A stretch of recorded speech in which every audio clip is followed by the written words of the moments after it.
안녕하십니까. 세 번째 시간을 시작하겠습니다.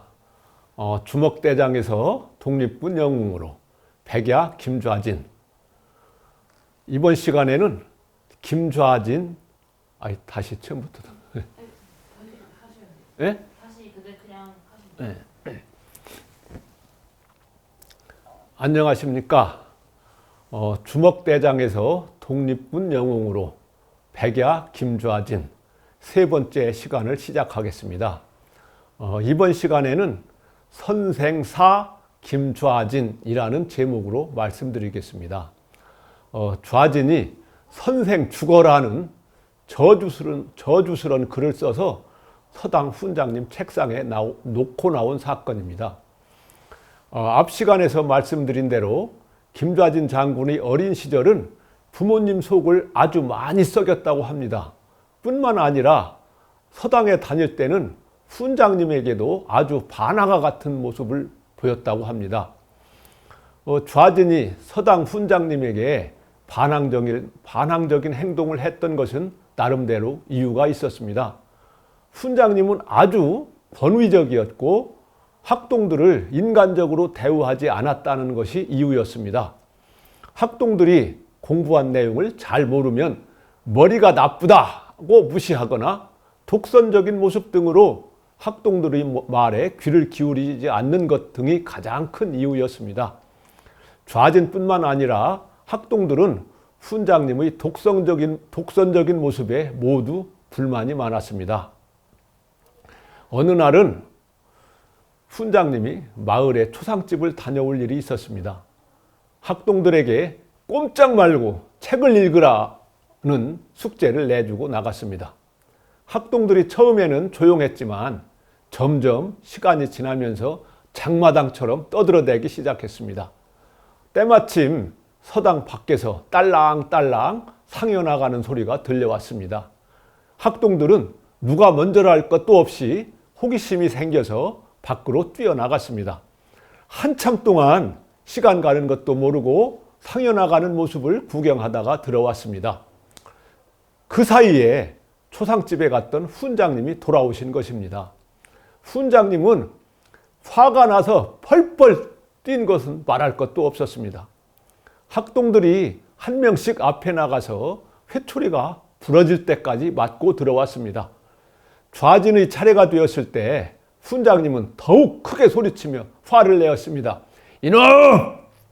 내가 주동이 되어서 아이들을 밖으로 끌고 나간 거지?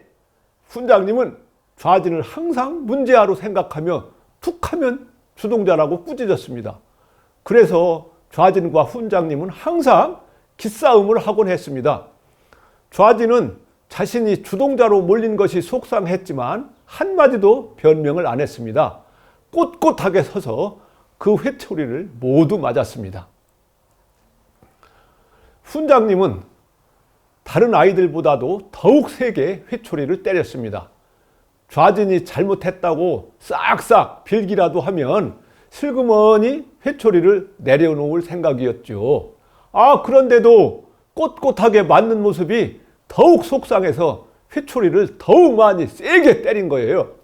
나중에는 훈장님이 쇠풀에 지쳐서 주저앉을 정도였습니다. 자리로 돌아온 좌진은 공부가 될 리가 없었습니다. 주동자로 몰린 것도 속상하고 회초리를 맞은 자리가 욱신욱신 아파서 참기도 어려웠습니다.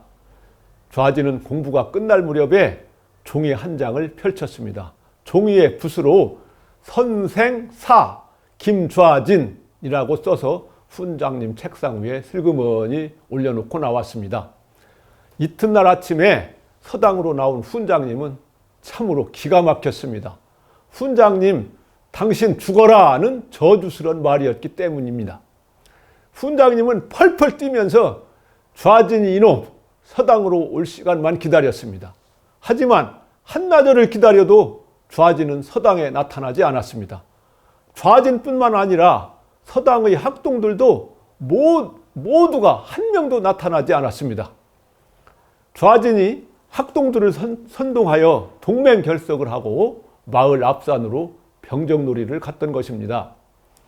서당 훈장님은 부모님들을 불러다 놓고 더 이상 학동들을 가르칠 수 없다고 폭탄 선언을 했습니다. 부모님들이 달려와서 손바닥이 닳도록 빌고 말렸지만 소용없었습니다.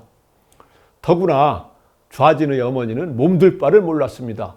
좌진이 주동하여 학동들이 동맹결석을 했고 선생 죽어라는 글씨까지 써놓고 갔다는 말에는 고개를 들 수가 없었습니다. 참으로 양반 체면이 말이 아니었습니다.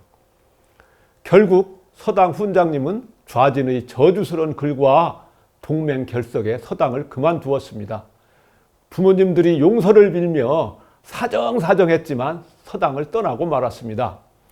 좌진은 서당 훈장님을 쫓아낸 불량 소년으로 주변에 소문이 자자하게 퍼져나갔습니다. 잠시 쉬었다가 다음 시간에 다시 시작하겠습니다.